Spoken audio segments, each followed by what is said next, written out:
ఇక ఇందూరుకు పసుపు సింగారం. భారతీయ సాంప్రదాయంలో శుభ సూచకం పసుపు. సంవత్సరానికి 11 లక్షల టన్నులు పసుపు ఉత్పత్తి చేస్తున్న భారత్. ఇండియాలో 3.24 లక్షల హెక్టార్లలో పసుపు సాగు చేస్తూ ఉన్నారు. పసుపులో 30కి పైగా రకాలు. ప్రపంచంలో ఉత్పత్తి, ఎగుమతి, వినియోగంలో మనమే ఫస్ట్లో ఉన్నామంట.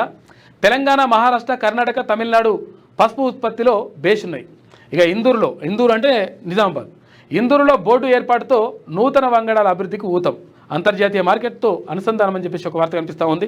ఇక్కడ ధర్మపురి అరవింద్ అంటే ఇక్కడ నిజామాబాద్ ఎంపీగా ఉన్నటువంటి ధర్మపురి అరవింద్ ఎన్నికల హామీల్లో భాగంగా పసుపు బోర్డు ఎట్టి పరిస్థితుల్లో ఇక్కడ నిజామాబాద్కి తీసుకొస్తా అని చెప్పేసి హామీ ఇస్తూ ఒక బాండ్ పేపర్ కూడా రాసిచ్చిండు రైతులకు. ఈ నేపథ్యంలో ఆ హామీని నెరవేర్చాలని చెప్పేసి డిమాండ్ వచ్చింది. 100% నెరవేరుస్తా అన్నాడు. కేంద్ర ప్రభుత్వంతో మాట్లాడాడు. ఇక్కడ ఇందూరుకి అంటే ఇక్కడ నిజామాబాద్కి పసుపు బోర్డు తీసుకొచ్చిండు.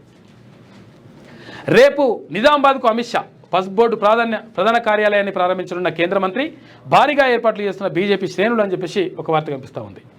ఇందూరు జిల్లా రైతుల చిరకాల కోరిక నెరవేరబోతుంది. పసుపు బోర్డు కోసం నిజామాబాద్ జిల్లా రైతులు దశాబ్దాలుగా అనేక పోరాటాలు చేస్తున్నారు. గతంలో ప్రభుత్వాలు మారినా వారి పసుపు బోర్డు కళ మాత్రం కలగానే మిగిలిపోయింది. రైతులు వందలాది ఎకరాల్లో నామినేషన్లు వేసి కూడా తమ నిరసన తెలిపారు. నిజామాబాద్ రైతుల పసుపు బోర్డు పోరాటం మొత్తం కూడా ఫలించింది. అక్కడ ఎంపీ ధర్మపురి అరవింద్ తీసుకున్నటువంటి తర్వాత చొరవతో మొత్తం కూడా కేంద్ర ప్రభుత్వం పసుపు బోర్డు ఏర్పాటు చేయడానికి అంగీకరించింది. జనాలు భారీగా తరలి రావాలి. అమిత్ షా కార్యక్రమాన్ని జయప్రదం చేయాలి. బీజేపీ ఎంపీ ధర్మపురి అరవింద్ పిలుపునిస్తా ఉన్నారు. 6వ తరగతి నుండి 10వ తరగతి విద్యార్థులకు గొప్ప అవకాశం. ఏపీ, తెలంగాణ మరియు సిబిఎస్ఈ విద్యార్థులకు ఎలాంటి అడ్మిషన్ ఫీజు లేకుండా సంవత్సరానికి కేవలం 1000 రూపాయలకే ఐఐటీ స్టాండర్డ్స్ తో ఆన్లైన్ ట్యూషన్స్ చెప్పబడును. 15 ఏళ్ల సుదీర్ఘ అనుభవం గల ఫ్యాకల్టీతో క్లాసులు నిర్వహించబడును. ఇప్పుడే ప్లే స్టోర్ నుండి ధర్మవాహిని యాప్ ని డౌన్లోడ్ చేసుకోండి. వివరాలకు సంప్రదించండి 7893051526.